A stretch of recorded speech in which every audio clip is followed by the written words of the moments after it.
I work. I think I do 90 minutes, and I think I have 2 F-bombs in there that I don't really need, but I do think they're effective, but I also could do without them. But 2 and 90, that's great, though. Yeah. You do 90 minutes? Well, it's That's like my incredible. show is called Mostly Jokes. I've looked at it. I think it's about 84 minutes of jokes, and 5 or 6 minutes of not so much jokes that are a minute here and 90 seconds there or whatever. Like the mental health stuff? Or Well, no, the mental health stuff is definitely that's what most of my jokes are about. But it does, get serious here and there. But again, it's pretty brief, and it's in context, and it's also an hour into the show. And it's not something I would do in, a 10-minute set or whatever. right. It's not the first thing you do. No, I've tried that. That doesn't work. Suicide jokes in a 7-minute set is people don't know what to do with that. Yeah. So that was a learning curve for sure. Yeah, that's interesting because I got a 45-minute set coming up in a couple weeks, which for me is the longest I've done, and I'm really trying to structure it like the first 10's like, I'm likable, get to know me. And then, then the next 15's like, we'll get a little weirder. And then there's like the weirder, edgier stuff. And then you bring it home.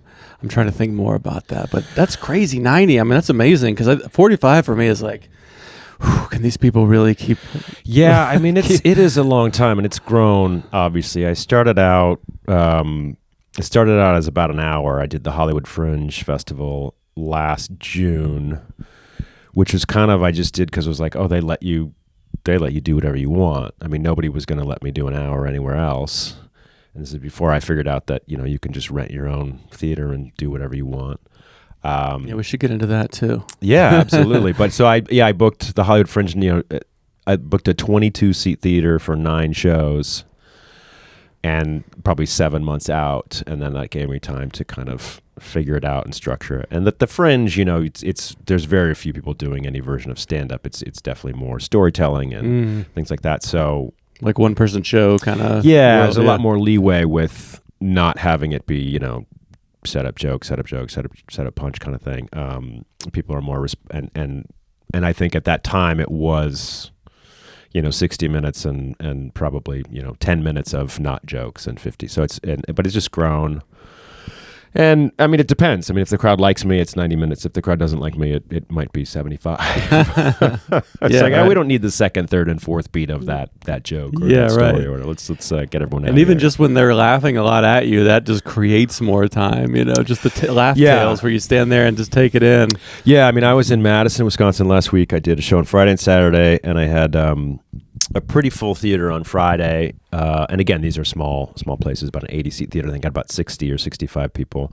That's perfect. And that ran, I think, 88 or 89 minutes. And the next night, which I didn't know when I booked, and I was like, oh, you guys could have told me this was the biggest day in Madison, Wisconsin, like the college football homecoming. But I mean, the town was completely overrun. That was the only thing happening. And I think I had 24 people, and it was, I did essentially all the same material, and I think it was 11 or 12 minutes shorter. Right. It was they were laughing, but 22 people is different than 65 people laughing. Totally. Yeah, there's definitely that critical mass where there's also there's that the bigger the group, the more like you are to have those like instigator people that you find that just like, oh, this person is really on board, and that helps everyone else be on board, especially if you're doing darker kind of stuff where people kind of like, I don't know, is that okay? And you got that one person laughing their ass off next to you, and you're like, okay, well, this is I had one of those the first night, which was great, and he liked the really dark stuff more than anything, and was sort of,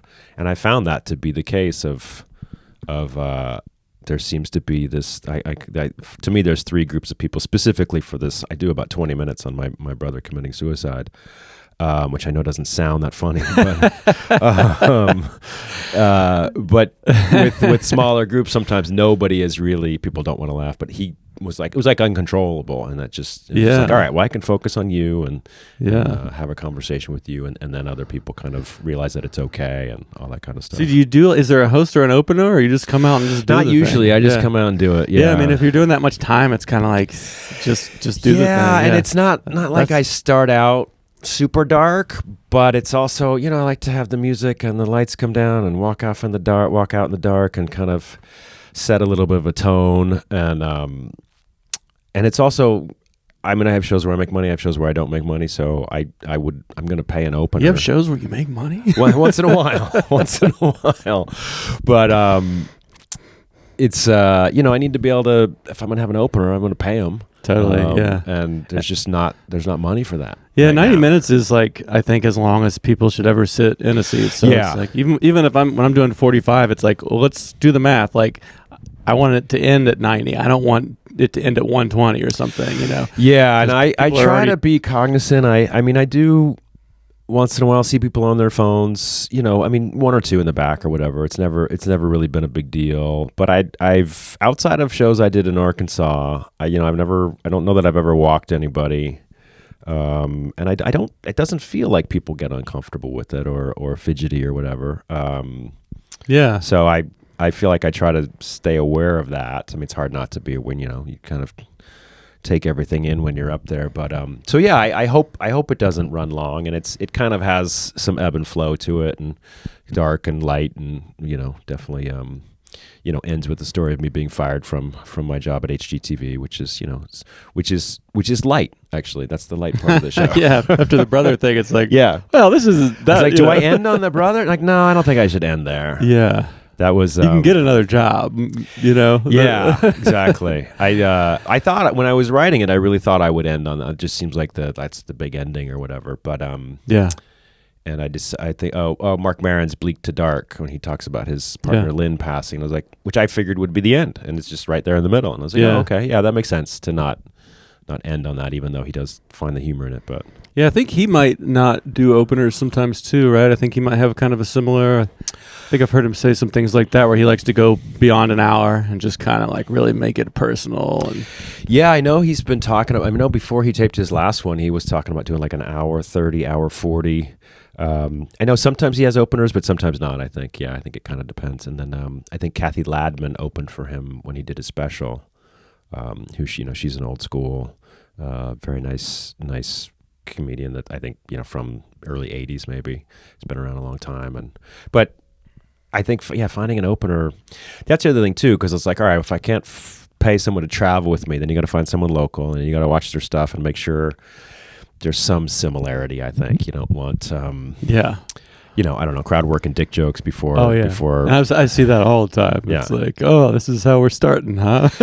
yeah. People are already questioning their decision to come to this show. Yeah, I don't want. I mean, it's. I don't know. Maybe it's pretentious, but like, I don't want to put people through. I mean, you can watch someone's tape and get an idea. So I think you can have a pretty good vetting process. I mean, I think just the idea of an opener is kind of like, you don't have to do that. I mean, even when you go see a band, it's like this idea that you have to sit there for 30 minutes for something you didn't come for. I mean, it's nice to give opportunities, but it's like the show should just be as good as the show should be. I agree with that. I think there are two reasons to have an opener, which is one, you give someone an opportunity. Like, look, it's not like I'm big and famous and giving someone some real opportunity to come perform in front of 40 people or whatever. But you'd be surprised if there'd be a lot of people in this town. But I do like that idea, sort of for hopefully down the road. But I think the other reason is, I think a big part of the reason most people do it is because latecomers. As a headliner, you don't want to deal with that. Yeah. And she's like, all right, well, if the shows, I saw Taylor Thompson, she was in Madison when I was there. So I saw her the night before my show, huge theater, 2,200 seats, which I was doing the math on, like, oh my God. Yeah.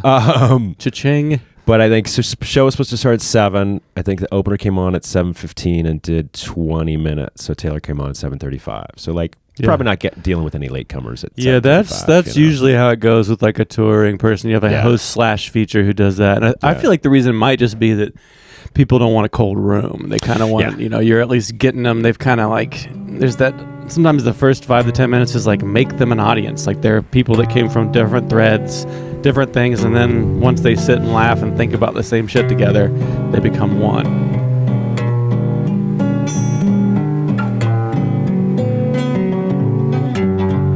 No worries. Yeah. So we're talking about finding theaters. So I'll find an area of the country. I've been mostly in the western U.S. just because that's where I live, so shorter plane rides or drives or whatever. And then find a bunch of them and reach out. And one of the challenges I've had is like, one place will get back to me, be like, we have this date. Do you want it? But then I don't hear. And I was like, I really want to hear from this other town that's an hour away, and this one. And at some point, I have to lock in somebody, which is then usually when I start to hear from the other places of that doesn't work, but do you want to do the next week or the next week? I mean, I just did 3 shows in Montana, went home to Reno for a week, and went back and did 3 more shows in Montana. Damn. Which is kind of silly, but it's not like I went back for one, which is nice. But it's just 3 more shows on a different trip. So, but the fact that it was in the same place is... This is like both inspiring and discouraging. I'm like, okay, this is like an interesting way to think about how doing it. I'm like, good God, that does sound like the grind. I mean, because that's a big part of like anytime you send out emails, I think you usually don't get a response. And I think that's why a lot of people don't do it. It just drives you crazy. You're like, you putting your heart and soul out there, sending all this stuff. Most people never respond. So how do you keep... Yeah, I think that's just, you just have to know that going in, and I've gotten used to it to an extent. But I mean, I have a theater I've been talking to they responded, and I was like, hey, what up with these dates? And it was like probably August, and I was like, how about these 3 dates in October? Do you have anything? And they got back to me, I don't know, 2 weeks ago. It was like 6 weeks later or something like that. I was like, I can't do a show 2 weeks from now. Like, that's not, I don't have that kind of pull, even if it's a small place, to do you get a follow-up then? Do they go, well, we got like December? Sometimes, yeah. Sometimes it depends. That particular place, I was like, that doesn't work. How about November, I think it was 14th or 15th, whatever it was. It's like, because I am doing another show in that area then. And then they took another 10 days to get back to me. And I was like, you guys, I don't know. Yeah. And then they finally, and I also didn't have the price, and they finally gave me the price. And I was like, that's too much money. Yeah. Wow. Yeah, this is such a different way. I mean, I've done, this is like the 130th episode, and I've talked to, this is like, you have a very different way, which is very cool. I mean, and that's kind of what grabbed my eye about it. But you're coming up with a long form set in advance, and then you're kind of finding places that like work for what you want, instead of being like, I'll do... I think most of us are going, I'll drive 4 hours and do 10 or 15 minutes. Right. And, who even knows what that brewery will be like? It's interesting. It's almost like bottom up versus top down. You're kind of getting this like this really kind of more like classy thing together, and it's like harder to pull off, but it seems like it's a much more you type of thing. It's a much more thing. I mean, that's always been my style of kind of doing everything myself. And there's benefits and there's costs to that, right? It's not always ideal. And I think it's limiting to an effect of like, I mean, I have friends that have they live in LA, and they do these, they do the 5-minute, the 8-minute spots at the store and this kind of stuff. And that they have been, hey, come on the road with me from bigger people. Like I don't see none of those people ever see me. I never do spots in LA or anything like that. But so there's that, removes that aspect of it. But it's also, I mean, the biggest thing, when I did those 9 shows in LA last June over a course of maybe 15 or 16 days, I got so much better. But because I did 9 hours of comedy. I hadn't done 9 hours of comedy in my life up to that point, You're preaching to the choir. This is like, this podcast is all about like how to get better at comedy, and I think it's literally the hours. Like I've always said, my dream is to come into your city, do 2 hours on Friday, 2 on Saturday, maybe a Sunday show. Yeah. That's 5 hours in a week. Like it takes me, I don't know how many months to, So yeah, just gaming it so you can get the hours. So I mean, I love that. Like kind of starting with that. It's like, 9 hours. I mean, how many friggin' like 5-minute, 10-minute spots do you have to stitch together? Yeah. And you're in the room for like 3 hours, like waiting for your turn. And it's like, as you get older, you're like, I'm not just trying to like hang out. That's the thing. Like again, age, the whole year just to get like a few hours. I just don't have time for that. And I think again, like I can do a solid, 10, 15-minute spot. I feel very confident doing that, but it's I just don't have time to spend the 10 years. It takes 10 years to become a comic. Like I do have that time, hopefully, but at the same time, when you start at 50, you kind of... Well, that's the thing too. I wanted to ask you about is I kind of read your bio, and I think you said you tried it when you were younger, and then took a lot of time off. Yeah, because we're both still young, and then started again. But it from watching you deliver the jokes and stuff, it doesn't seem like you just started a few years ago. So I don't know if that's... Thank you. Maybe you have like some acting chops. I do have acting training. Yeah. Or for those 20 years you were still scribbling, like you had to stand up in the back of your mind. Like I think Rodney Dangerfield was doing that. He was like a salesman, but he was still kind of like jotting down. Like, I've wanted to do it since I was a kid. Since I grew up in the 80s, watched like A&E's Evening at the Improv as a teen all the time. And like, there's like Eddie Murphy like blew up when I was like 12, 13, 14. So it was like, and his tapes it was a big deal. Oh, It yeah. was very taboo because we were too young. We were too young for that. You know? No ways about it. But and not to knock Eddie Murphy at all, but I was more into these people that I had never heard of, doing these whatever 5, 6, 7 minute spots on Evening at the Improv, that TV show. I think it was on Wednesday nights. I think, but and just the freedom of it, the independence of it, always appealed to me in a certain way. But I was too afraid. You mean like creative freedom? Like be able to say what you want? I'm just like, oh, there's just one person up there. And like, not knowing anything about anything when I was a teenager or whatever, but just the freedom to, to just write and say whatever you want rather than, writing a TV show and the producers and networks and notes and a table full of people that water it down. Everybody wants their 2 cents in there. And it's just, so that always appealed to me. And I think a big part of it was, well, comedians for 2 reasons. Like they would say things, I'd be like, oh, I never thought of it like that before, right? That's the key, right? Some unique perspective on some kind of mundane thing maybe. But once in a while I'd be like, oh, I have thought of it like that before, but I didn't know you could say it out loud, So it was this sort of like connection of feeling, I was just a lonely kid. And I was kind of found solace in TV and movies, really. Or sorry, comedians and movies. Yeah, so you still kind of had those formative brain years. You still sort of had stand up. Like I mean, yeah, I've watched and loved stand up forever, and then so I moved to LA in I think 2005 to pursue acting and did that, and then the last maybe 6 or 7 months I was there, I did some stand up, but not significant. I mean, I did probably a dozen 5 to 8 minute sets. Mm-hmm. Ending with a show in Mill Valley, California, Northern California, and with Robin Williams and Dana Carvey. Yeah, I saw that on your, Oh, is that somewhere online? I think it's in one of your, and then it says like long story in parentheses or something like that, yeah. Yeah, I mean, it's very much of a name drop, and I had no business being on that show, but I was. In the room with Robin, though. Yeah. I mean, were the walls just like rattling with electricity? He kind of dialed his energy down a little later. Yeah, I mean, this was 2009. The show is still going on at the Throckmorton Theater in Mill Valley. It's not produced by the same guy anymore, but I knew there was a comedy show, and I moved there from LA for just a few months, and I'd reached out to this guy a couple times and got ignored, and then he called me. It was like Tuesday afternoon at 3:00. He's like, hey, I got your thing. I watched your tape. Somebody dropped out. Do you want to come do 5 minutes tonight? I was like, yeah, absolutely. So I go home, rehearse my 5 minutes, and I show up. And I knew that those kind of people showed up at that thing sometimes, but they weren't announced or anything. And he put me up first. He's like, hey, we got a new guy, young guy, be nice, blah, blah, blah, blah, blah. And I come out, we do whatever, we shake hands, fist bump. And he's like, hey, do 10. I'm like, all right, which, okay. At the time, I had really only been doing stand-up for 4 or 5 months, 6 months. Yeah. I was like, all right. So I went fine. I thought I had a good set. I come off, Dana Carvey's standing in the wings, getting ready to go on. I'm like, what the fuck? And then I go back into the green room, and Robin Williams is hanging out in there.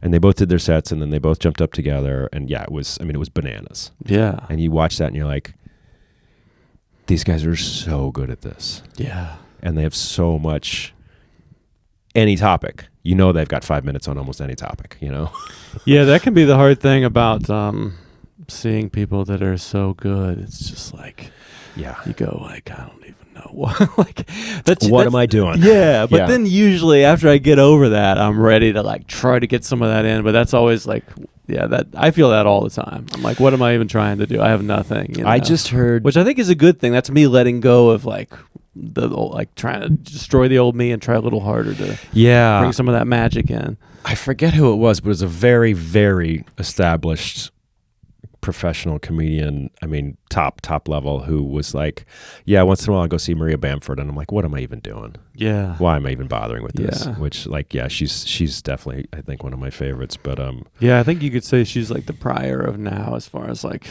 in 10 or 20 years people are going to be like, that was the one who was just And it's interesting you mentioned like the 80s stuff too, because like it seems like, from what I can gather, you're sort of doing like, vulnerability and mental health, and that's kind of like the 80s were a little more like the guy in the suit being like, hey, at the airport things are funny, and you're kind of maybe going for more of the, like the vulnerability, like that feels like more of a Maria Bamford, Mark Maron right now kind of thing. I don't think the comics that I really liked in the 80s, I just think I liked the idea of it more than like really anything in particular. I think the first thing I saw that made me really think like, not necessarily that I could do it at the time, but Christopher Titus's first special, Norman Rockwell's Bleeding, which I think was 04 or 05, which is all about his crazy dysfunctional family and, you know, sort of coming out of that and how he survived that. And that was like, oh, I didn't know you could say that stuff out loud. Yeah. And be funny about it. Yeah. You know, he talks about his mom committing suicide in that and all that kind of stuff. So that, I think, planted the seed that was possible. And then but yeah, my favorite comics now, Gary Goldman, Mark Maron, Birbiglia, Maria Bamford, Taylor Tomlinson, and probably Neil Brennan. Yeah Great. So Great who choices. are all, you know, almost all of them are doing mental health stuff or vulnerability stuff. I mean, I feel like you couldn't have even really gotten away with that the same way in the 80s and 90s. Like the culture is like so much worse in so many ways now with like screens, but then also it's better in the way that like my kids are growing up at a time where it's like it is a superpower to be able to be vulnerable and be humble, and that's not something that was an idea when I was a kid. You know, it's like you better hide that shit. Oh yeah, I mean that's weak, or that's especially something to be ashamed especially of. for men. I mean, that's a Gary Goldman joke of like growing up in the 80s. You know, you were either I forget the two that he uses. It's like John Wayne or Richard Simmons. I'm not sure if those are the two right ones, but like you get the idea of like you're either this or you're that. Yeah, right. And there's no in between. And I mean that's it's come a long way for sure. Like it's embarrassing to be honest about how you feel inside. So that's one of the exciting things about stand-up now.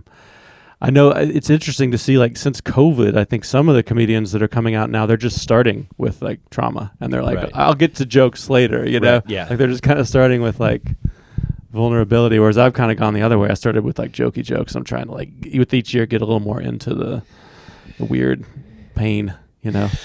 It's tricky, you know. I think you just have to, I mean, I'm in no position to give advice to anybody, but I think you just have to trust yourself and, you know, hope that you'll find your people. Like, I know my people are out there because I get emails and I get comments and stuff but I also know it's not everybody for sure. Yeah. I'm like, man, if I could just, I was like, I always wanted, like, of course, I wanted to be on WTF, Mark Maron. I'm like, all right, well, that's crossed off my bucket list. That's all done.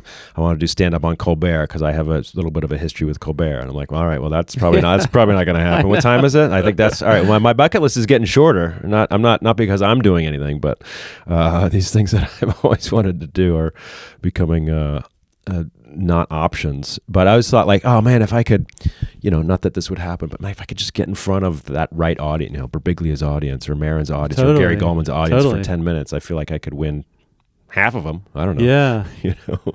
No, I think you're thinking about it the right way. I think you can almost get like sorted into this default, like I just need to be broadly appealing, and it's more like they should be coming to see you, and you don't need 90% of people to get you. You want those people that are really get what you're doing.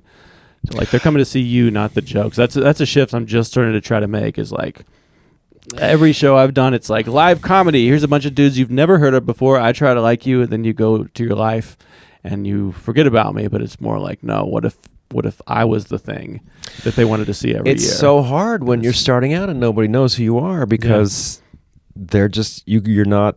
You can't draw with your name, so you have to draw with a comedy show with a whole bunch of people or whatever it is. And there's people that might show up being huge fans of Mark Maron. They might show up being huge fans of Matt Rife or Bert Kreischer or, you know, whoever, that like all these different, like, oh, comedy. We like comedy. I mean, I did a show in Spokane a few weeks ago, and this was at one of these little movie theater things, and there was no green room, so I was kind of hanging out front while there was a movie was playing. The movie was going to end, and I was going to. This couple came in, and they're like, "Oh, we're here for the comedy show," and they bought tickets. And I was like, "Oh, how'd you end up here?" "Oh, we saw the sign out front." I'm like, "Just now?" She's like, "Yeah." I'm like, "Did you like look at the QR code and click and watch like any of my stuff?" She's like, "No." And I'm like, "You might want to do that." Could be a roll of the dice. And and it was such a mix. It was a really fun show. But they were like third or fourth row center, and I could see them, and they were not digging it. Yeah, they were just like, we like jokes. Yeah, But I mean, that's what comedy is now. It's so big. Comedy sort of is the culture now. It's like that'd be like going. I like music, right? Live music. It's like, well, there's, I'm gonna go to a movie. Yeah. Like, oh, is this a Marvel like movie? movies. Is this a Yorgos Lanthimos movie? Like, these are two very different things. You know? I mean, it's cool that they took a gamble. But I mean, how does that like? How do you when you look out and you see people that are, it's clearly like not the match? Does that get in your head, or can you kind of just focus on the people that are enjoying it? Yeah, it was really nice because this movie theater was like, there was no stage, and a few people sat in the very front row. So I mean, they were literally like right there. I mean, so close. And there was a couple here and a woman here, and they like the three. I was like, all right, these three people are totally on board from the jump. So this I might just start to play to them. And again, like it was a decent show, but yeah, I just focus on the people that it works for, and also try to remember. And this is a challenge. I did these shows in Arkansas that I talk about all the time because they were rough. But there was a guy, I remember this so clearly. It was just like he was right kind of in my line of sight, and like just not laughing. Period. And those shows were an hour, and but he came up to me after the show, and he was like, "Man, I loved it. Thank you so much." Isn't that weird? Sometimes those people are enjoying it, and it's just not on their face, you know? And I'm actually there are some comedians that'll like make me just bend over laughing, but a lot of the things I enjoy, I'm kind of not the best. I'm not that person with the infectious laugh, unfortunately. Yeah. So I think I can even kind of be that guy sometimes. I'm just kind of like, huh. Yeah. But then inside I'm loving it. Yeah, and I think you have to try to remember that, and I feel like I'm getting better at it, and I'm getting more and more reps and more shows where whether it goes well or doesn't go well, or you think it went well or think it didn't go well or whatever, and just like, and you wake up the next morning and it's fine and you survived and it's not the end of the world, and like that's a big part of it. And also realizing like no matter what's going on, you still have to deliver, and you have to keep your energy up. Yeah. And I did a show in the San Francisco Bay Area in June. I did all these shows in California, about 10 or 11. And this one was in this kind of like the Wortham Tonight, where sort of the town like event center that's like a little bit more fancy and, not sterile maybe, but a little bit, Yeah, there's all kinds of high ceilings and, very, not a ton of, charm in the place, I guess, but a nice venue. 130 seats, sold it out maybe 2 or 3 weeks ahead of time, which I was like, I don't understand what's going on. And I should have known something was weird. Because it didn't make sense. Seems too good. Like I hadn't really started promoting yet. I really didn't know what to do. But of course, I went the other way. I like got my buddy who's a filmmaker. Like, let's film it, man. So he got a buddy, 2 guys, 4 cameras, quietest audience I've ever had in my life. I mean, like literally 5 minutes in my head, I was like, you could turn it. I didn't say this, but I was like, you could probably turn the cameras off. Do you have the acting chops to like keep acting like it's? I really struggle when it's like not, when it's really not working, to like stay like just to not be like, because you don't want to say like, oh, you guys don't like that. You don't want to like shit on them because they are allowed to not like it. Yeah. But then it's like, what do you do when you like have so much time left? And that's the thing. I can't exactly shift gears. Like if I'm doing 15 minutes and you're like, I start with depression, I'm like, all right, well, I got some jokes about Paul Rudd I can do at the end here or whatever, You're doing the act. And you're but going it's like along. we're doing this. There's a script essentially that I, kind of need to follow. And I mean, it's not. I was getting laughs. It was sort of short and low, and for that many people, it seemed very, very limited. And so these folks were just like, oh, there's a comedy thing. And I mean, I don't know. I don't think I'll ever know. I have watched some of the footage, and I sort of clicked up to like the middle, and I was like, oh yeah, I'm not really giving off a ton of energy at this point. Like, I don't think I totally shrunk. Those are the sets I'll just be like, I'm just not going to watch this because like I can feel myself like I'm having a panic attack watching myself. It's tough to watch yourself not do well. I love watching myself have a great set. That's the best. Yeah. But my buddy who filmed it, he said after the fact, he's like, everybody that was sitting, because he was sort of sitting second row center, and keep going. Oh, you want me to? Okay. And with his camera, and then the other camera was off to the side, and he's like, everybody that was sitting around me before the show was speaking Russian. I was like, I don't know what that means, but I don't think it means anything good for me and my show, like how they ended up there. But I also, and I posted something about it, not that like, oh my God, what a terrible show, just like, man, that was rough, and we filmed it, and it kind of didn't go great. And I got emails and comments from people like, I was there, we loved it, we had a great time. I was like, all right. They spoke English too. Yes. I don't know. And I posted something about it because I had a show the night before in San Luis Obispo, and the next night in Napa, and the next night in Chico. So it was 4 shows in 4 nights, and that was the one I filmed. And the other 3 were like, I would love to have any of them. I mean, I have them on my phone, but it's it's not the same. But it's like, and I posted something about it, and like somehow I don't know if Christopher Titus follows me on Threads, but somehow he's responded to a couple of my things. He's like, 3 out of 4 is not bad, dude. Keep it up. I'm like, all right, fair enough. Do you have? I think I read somewhere that you're planning to tape a special. Is that you kind of just? I am. But you're just ready when it looks like it might be the one, but it's I feel like it's close. I have a couple of things that I'm still trying to sort out. In terms of, I mean, first of all, I got to cut it down to an hour, I think. That's great, though. That's a great problem to have when you tape 90 and you're like, I can cut out a third of this. Like, I mean, that's amazing. Yeah.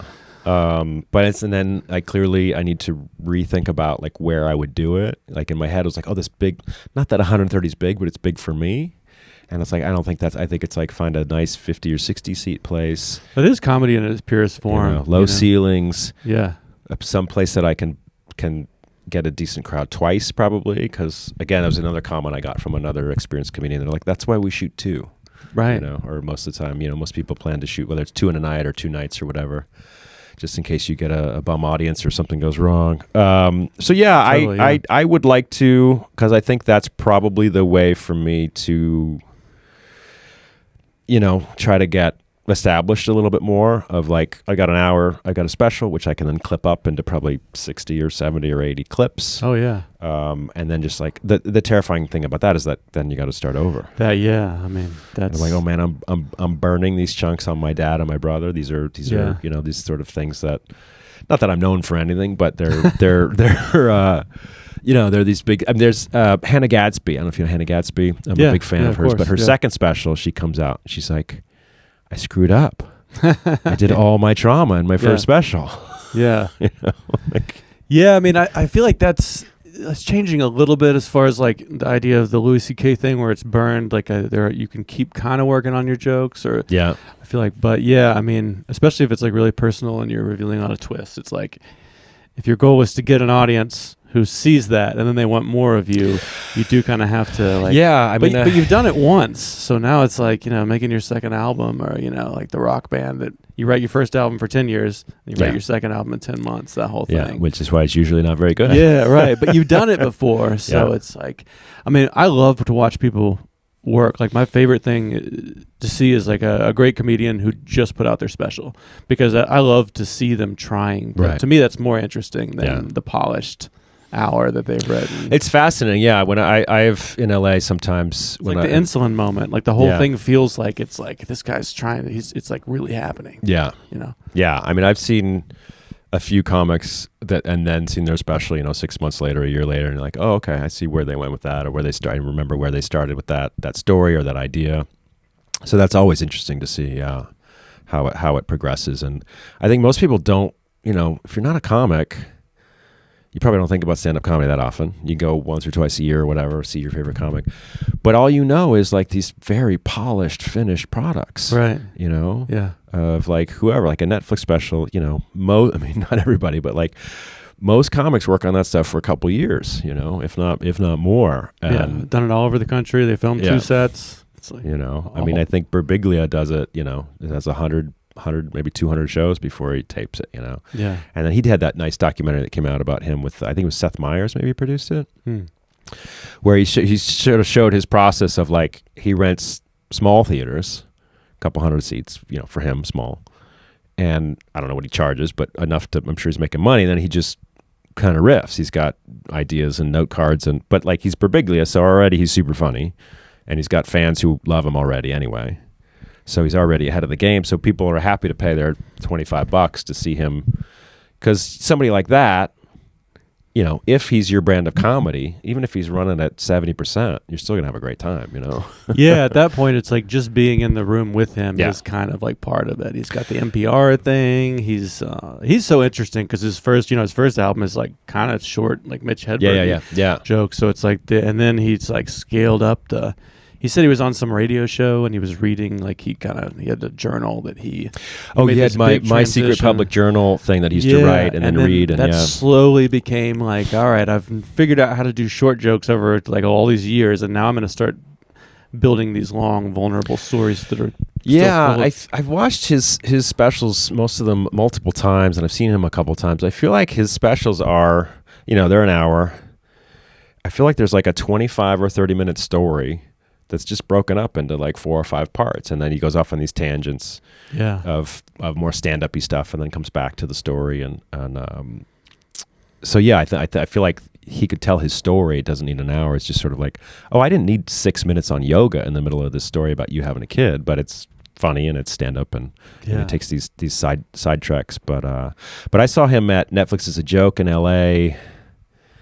I don't know time. I can't keep track of time. 1.5 years ago, maybe. And then, his special just came out, and it's totally different because I thought at Netflix as a Joke, when I saw him, I was like, that's pretty solid. I feel like he's pretty close to like taping this thing. Probably it seemed right on. And then his father had a stroke, and that became his whole new special, his whole new hour. Yeah. So I was like, man, what do you do with that other? Yeah, you got that other hour. Or like, there's probably 15 minutes of it was the same or something, but yeah.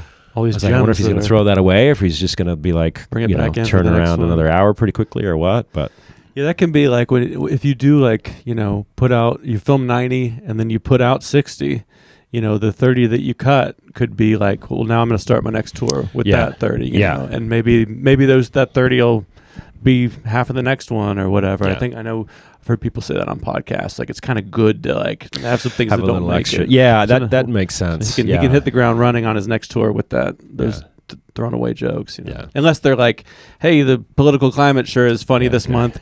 Then that'll, because that's not the case anymore. Yeah. Now that things have just gotten nice and stable and secure. But that is interesting. So we lost a little chunk there. Oh, okay. But is there anything you want to go back and talk about again? I feel like the part that you were talking about booking the theaters. Okay. And like that was just really interesting. That you're kind of like, you're sitting down and you're going like, I want some shows, and you're approaching this like super different than most people I talk to. Yeah, I mean, it's a matter of just kind of picking an area of the country that makes sense, and just literally looking at a map, and sometimes towns I've heard of, sometimes I haven't, and just because most towns have a theater of some kind. Sometimes it's too big, and sometimes they don't have an option that works for me. But then it's just finding a bunch of them and reaching out, and then hoping. And I've gotten every response. I've got a lot. I've more than once, much more than once. People like, oh, we've done comedy before. It doesn't work for us. Like they're worried they're going to lose money or whatever, which I get. Like, we've all been on shows where 9 people show up and whatever. It doesn't work for anybody. Yeah. But it drives me crazy because I'm like, just give me a price. Yeah. I mean, I might say no, but just tell me the number that works for you. Yeah. If nobody shows up. Right. Don't. Yeah. And sometimes places don't even want to do that. Yeah. So I think places have had some bad experience with let's comedians. talk about the worst case possible scenario. That's interesting. Yeah. Yeah. I've done door splits with places. I've done every different version of deal that you can imagine. But my preference is to just be like, tell me what it costs to rent it, so that you're happy whether anybody shows up or not. And I've gotten everything from places like $200 for a 90-seat theater. Oh, wow. To $1,500 for a 90-seat theater. It's like, well, I can't do that. Yeah, $1,500. So it's kind of like, there's a little bit of math that happens where you're like, and then if I get this many people, we sort of break even, and then past this. Yeah, and some places want to do that and do a split, and want to be involved and want to benefit if you get a good turnout, and will help you promote and things like that. And some are just like, we need $500. You do whatever you want. Yeah, and they won't help you promote, or they will, or. So these places are almost always like one-offs too, right? Or they're involved, like the city might have some. It's not a chain. It's not like a Comedy Zone or. No, I've done spots at clubs in LA. Although they're produced shows. It's not the club. The club isn't booking me. I do produce shows with people that do that kind of thing. So it's. And that means there's another comedian or booker that's like, I do a monthly thing. Yeah. And Okay. So they rent the room to the booker or whatever, who's reliably gets people in the door. But again, it's not the club saying like, yeah, Aaron Foster, we want you to come here. Yeah. So I've done that. From that perspective, as far as working in clubs, I featured up in Boise. There's a great club there called Lounge at the End of the Universe. I featured for a guy named Eddie Gosling, who works with Daniel Tosh a lot, opens for him a lot on the road. And that was really fun. And then I did, there's a club in the Bay Area called Roosters. It used to be called Rooster Tea Feathers, Sunnyvale, San Jose area. And they reached out to me and were like, do you want to come do your show here? Which I still don't know how that happened. I think I had done a show in Santa Cruz, which is pretty close by, and got some press. I feel like they probably saw that and were like, oh, let's get this guy in here. And it was kind of a trial of like this one person thing at the comedy club and stuff. And I did okay there. But again, it's the Bay Area. I can't, I put everything I could into selling tickets to that. And I think I got 55. Yeah, that's why the small towns can just be so cool because like you're the thing. Maybe for that month or whatever. Whereas like even in Asheville, it's a smaller city. It's like there's 12 cool things going on every night. So Asheville, there's a lot happening. Ketchum, Idaho, Sandpoint, Idaho. Butte, Montana. These are some of my best shows up at Quincy, California. This town is about an hour and a half from Reno. 1,200 person town, 90 people came to my show. Yeah. And they were amazing. Yeah. Yeah. They really appreciate it. The small town folks appreciate like a good show and culture. Well, I mean, LA, it's LA. There's a lot of this. Yeah, like I could do that.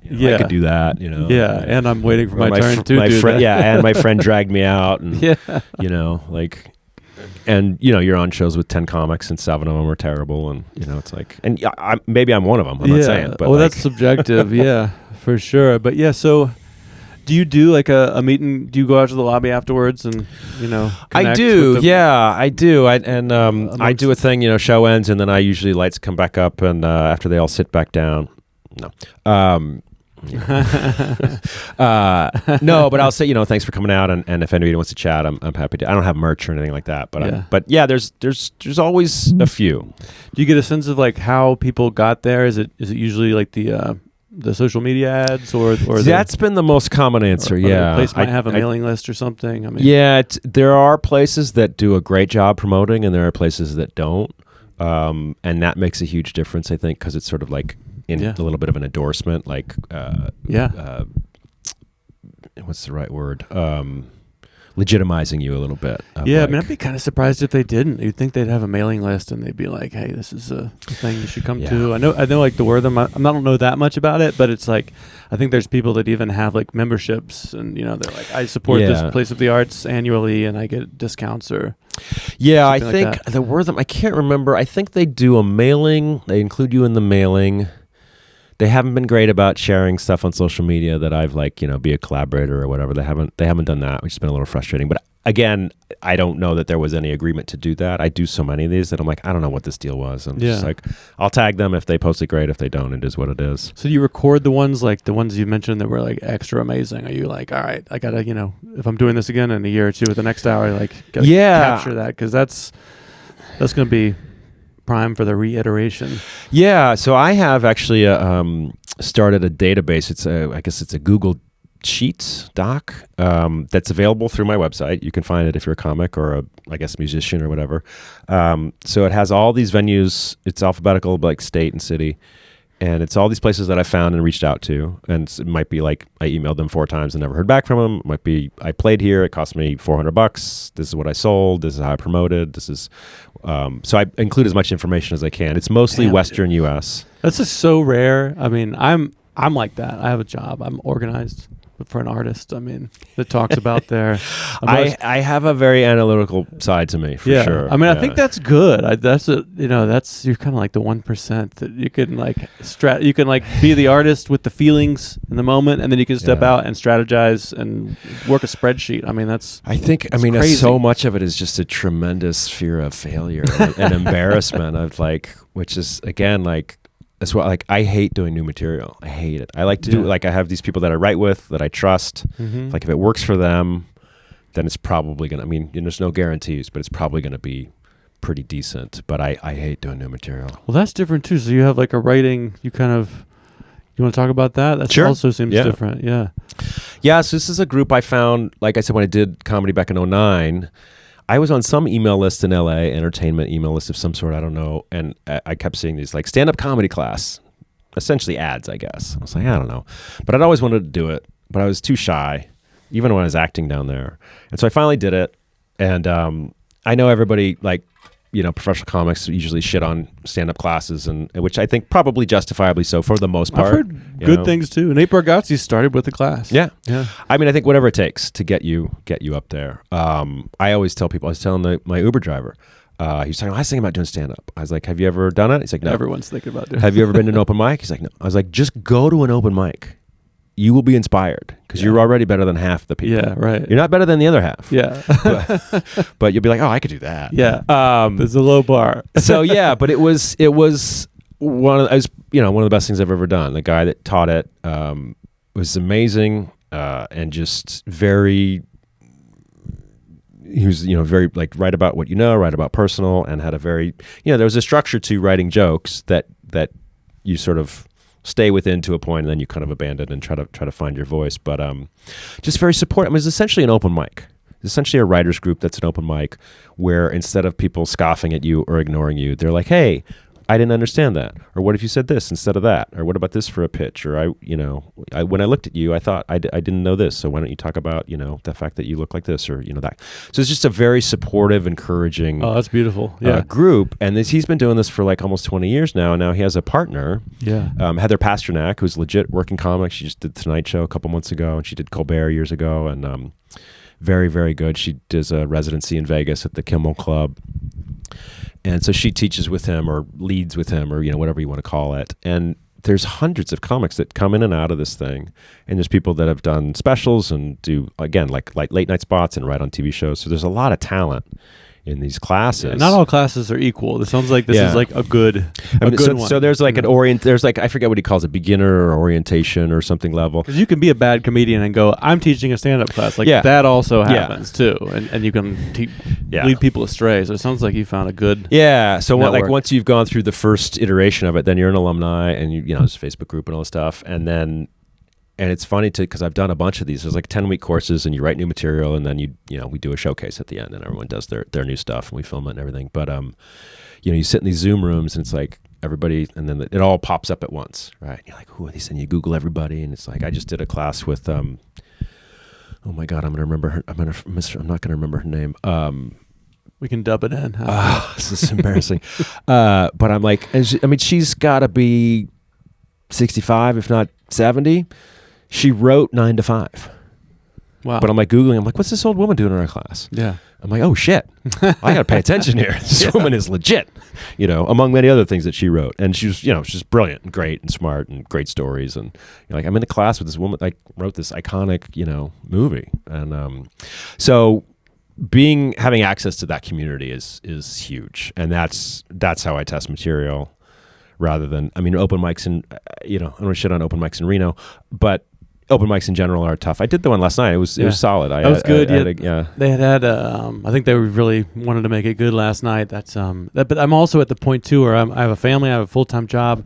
I'm starting to go out for like weekends, and it's like I can't, just being at 3 open mics a week, that was what I did for years. And it's like, that's like 6 to 8 hours. And it's for like 15 minutes on stage time. So you're thinking about it. Like, how can I maximize, like, I'm 46 too. It's like, I can see death, I don't have infinite time to just sit around and see what happens. Like, you got to be strategic about how to work up material. It's fun to hang out and be part of the crew. That's the thing I really love is the community. Like, I think the road life gets a little lonely. Yeah.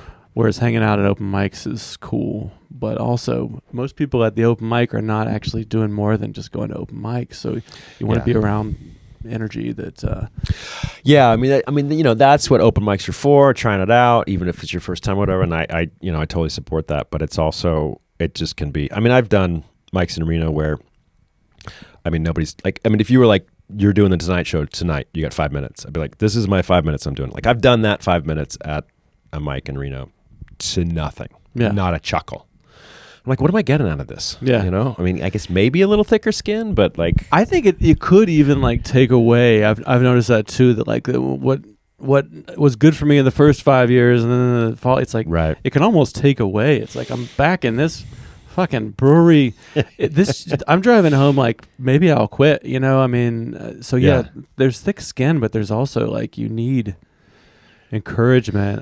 I love that you started with that because I started. You know, you heard of Toastmasters? Yeah, sure. So before I started stand up, this was like 11 or 12 years ago. I just did that because I was so terrified to even just get up and try good it. For you, yeah. So it was like supportive, a lot of like elderly folks, and then you could work through these like humorous speaking. So it was a really nice like, and people would give you feedback like you did that thing that was distracting, but that thing was good, and that was a really nice way to start before you're in a bar with scary hecklers. But it gave me like a sense of confidence that was like, I was like, oh, I'm hilarious, you know? And then you start doing stand up, you're like, all right, actually it's this is harder when there's not supportive elderly people that make up most of the audience. Right, for sure. I mean, public speaking, I had a English teacher freshman year of high school. So once a quarter, 4 times a year, you had to give a 3-minute speech on anything. You weren't graded on anything, whether you use 100% or you got 0 for not doing it. Just stay up there for 3 minutes. I never did it. I just took 4 zeros, 4 quarters in a row on this, 100 test grade. Oh, wow. And I was like, in retrospect, I'm like, oh my God, I wish I had whatever. Not that I don't know, you could have done anything, Like I had opinions as a freshman in high school, but I was so terrified. That's crazy. And now you're doing 90 minutes of like the most personal. I should call. Isn't that crazy? It is crazy. Yeah. It's, but it makes sense to me. It's almost like the thing that, I mean, that's what I love about stand-up is it literally is the most terrifying thing. And I'm sure people always tell you like, oh, that's the most scariest thing. It's like, it is for me too. That's what's cool about it. It's like skydiving every time. Yeah. I mean, there's always 5 minutes before the show, no matter, I mean, if it's a full house, more than 9 people, but you're just like, wait, what? What's about to happen?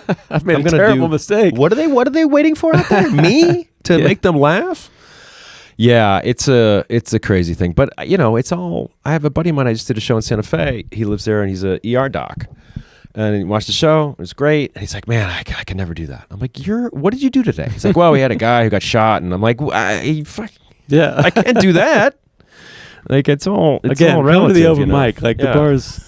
Yeah, but I again, I'm so terrified of failure that I try to set myself up as much as I can, which is like. Not that I don't get people interacting or talking, but it doesn't happen very often. What does failure mean though? Like just they didn't laugh for the 90 minutes, or you I mean, bankrupt yourself trying. I mean, what is the?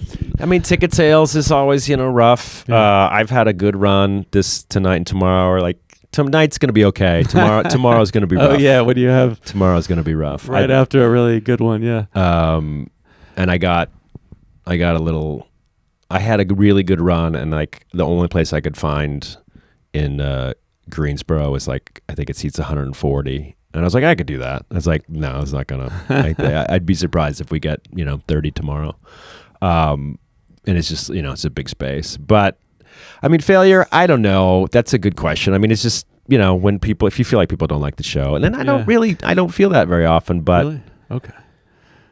Because I feel like those kind of failures, I feel pretty consistently that there's just like public humiliation or it didn't go, but then just as often it did go well. But I feel like it's just just a constant. Yeah, I mean, I think I'm at a point now where I feel like if you don't like my show, it's not because it was bad; it's because it wasn't for you.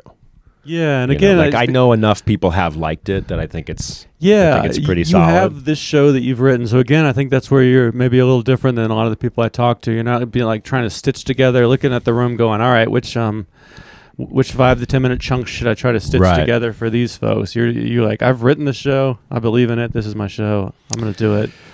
Yeah, I mean, last night I did an open mic 4 minutes. I'm like, oh my God, what am I going to do with 4 minutes? Yeah, let's just try to hit the highlights, That's interesting too, because they just moved. That mic was at a different place for the last few years. Oh, okay. But that's how long has it been there at the third for room? like just a few weeks. Yeah, maybe like a month. So they're still kind of dialing it in. They put it on the stage and they put it against the wall. Was it kind of out in the middle with the couches? Is that in the middle? Yeah. I think that's like pretty good as far as it seemed all right. The ceiling is very high. So at first it was like, whoa, this is they put it on the stage, and it almost felt like this is an open mic. On a stage like this, it should be consistently good. So now they've put it down, and but yeah, you want to keep expectations low. Yeah, but those guys, I'm glad that you went, because those guys, like, I think it was like 17 or 18 years ago they started that mic. It's been in a lot of different locations. So, the Southeast that's kind of like one of the oldest institutions we have, Yeah. New York and LA have had comedy, but we're kind of just building comedy infrastructure in the Southeast in the last 10 years. So, yeah. No, I thought it was run well, and I mean, hosting, that's such a project, and it's always interesting to see, because I've done a few open mics when I travel around, because it's always like, if I'm there and I have a show the next night and there's a mic, I'll go do it. Maybe I can get a couple extra people to come to my show. Yeah, do the mic, do the podcast. But it's always different. Absolutely. Like sometimes it's a hat pull, sometimes it's just you sign up and you go in that order. And then last night there was that she was calling it, and it's like that's a challenge, how to try to keep people from leaving, because you're going to have a bunch of people that are doing first time or whatever, just not good, or and God bless them, that's the only way to get good. But it was I thought she did a great job running the night. I tell people, like, if they want to check out comedy, come to that show. It's free. It's 4 minutes at a time, so you will see some of the worst, most awful stuff, but we've got some funny people too, and it'll be it's kind of the train wreck that is open mic comedy. The sound is good, and usually the room's dialed in. So some of the mics will be like, there's like 6 people there, and there's like you can't even hear the so that one's like your best shot at. Well, there was clearly an audience. It was clearly non-comics that were there, which is not always the case. But like I said, that's been a good. Being the night before, I don't know how much it but I did like when I first started, I did a show. I did a show in Flagstaff, but I was there the month before, and I kind of just stumbled. I was like, open mic, and it turned out to be a great open mic. There was like 40 or 50 audience members there, and I had all this new material, and I was like, I'm not doing them. I just did like my best stuff, Play the hits, and then it was like, I'll be back next month, and like that was my great Tuesday night show in Flagstaff with 90 people that came out. And I think it's a big part of it because I did that thing, and was able to like plant some seeds, a few weeks ahead of time. But I like to hear the scenes comedy too. Like that's why I like to try to hit a mic when I can. Is you go to like Nashville and you do a show, but the 3 people on the show with me aren't even from Nashville. Right. So when you go to the open mic, you can really like there's this one in Chattanooga at JJ's. It's just like this really alt room. They have a pentagram over the stage. It's like they're smoking inside still. It's been grandfathered in. Oh wow. So it's like this Southeast place where I'm like I go down there every year just to kind of like get a feel for how weird comedy can be. Like, so I'm driving home going like, my shit's a little too like, I'm starting to become safe dad, like, so I like to just kind of like go to mics just to absorb the weirdness of it. Yeah. I mean, you never know what you're walking into. And last night, in the beginning, I was like, these people are all 25. I'm like, I don't know if I have jokes for 25-year-olds. And then, as it filled in, there was older people and stuff. So they get up to like 32. They get up to 35. But the cluster is like 25 to 35. So I'm like, there's like a few people that are older than me. Yeah. But that's cool because you get that perspective that everyone's like at the same age. It's like to be a father or to be in your 40s or 50s, I think can be, if you're good at comedy, that's kind of like almost... I'm kind of diversity, even though I'm like a straight white dude. Like I'm a little bit diversity sometimes in comedy.